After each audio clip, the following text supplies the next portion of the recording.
हे कलयुग के हताश, निराश और विवाह की प्रतीक्षा में अपने बाल गंवा चुके अभागे युवाओं, हस्तिनापुर के इस अभिनव स्वयंवर महोत्सव में आपका कोटि कोटि अभिनंदन। सनातन धर्म की मर्यादा कहती है कि 60 वर्ष की आयु पूर्ण होने पर मनुष्य को वानप्रस्थ आश्रम की ओर प्रस्थान करना चाहिए। उसे मोह माया का त्याग कर ईश्वर के चिंतन में लीन हो जाना चाहिए। परंतु वाह, बॉलीवुड के इस मायालोक के नियम तो साक्षात कामदेव स्वयं लिखते हैं।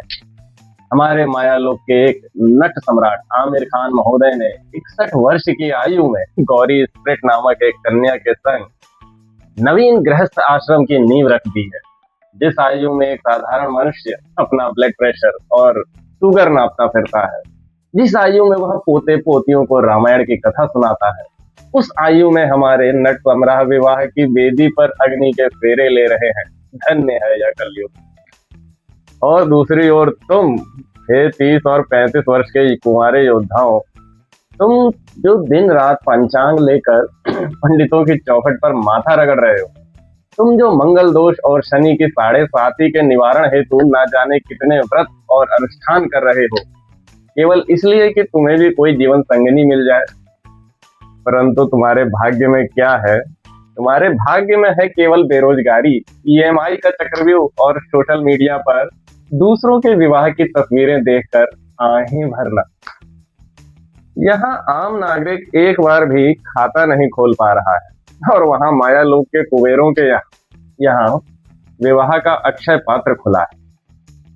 और तुम मूर्ख, तुम उनके विवाह की वेदियों को देखकर ऐसे हर्षित हो रहे हो मानो तुम्हारे ही किसी सगे संबंधी के घर में शहनाई बज रही हो।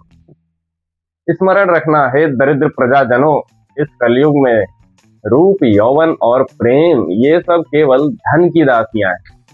यदि तुम्हारे पास कुबेर जैसी संपदा है तो 61 वर्ष की आयु में भी तुम्हारे लिए कामदेव स्वयं पुष्प बाण लेकर उपस्थित रहेंगे।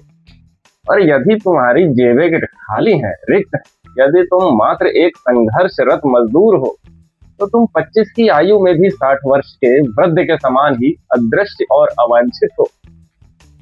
तुम सोचते हो कि यह प्रेम की विजय है। मूर्खों, ये प्रेम की विजय नहीं, यह उस व्यवस्था का अट्टहास है जो तुम्हें यह स्मरण करा रही है कि तुम इस समाज के सबसे निचले पायदान पर रेंगते हुए कीड़े हो, कीड़े।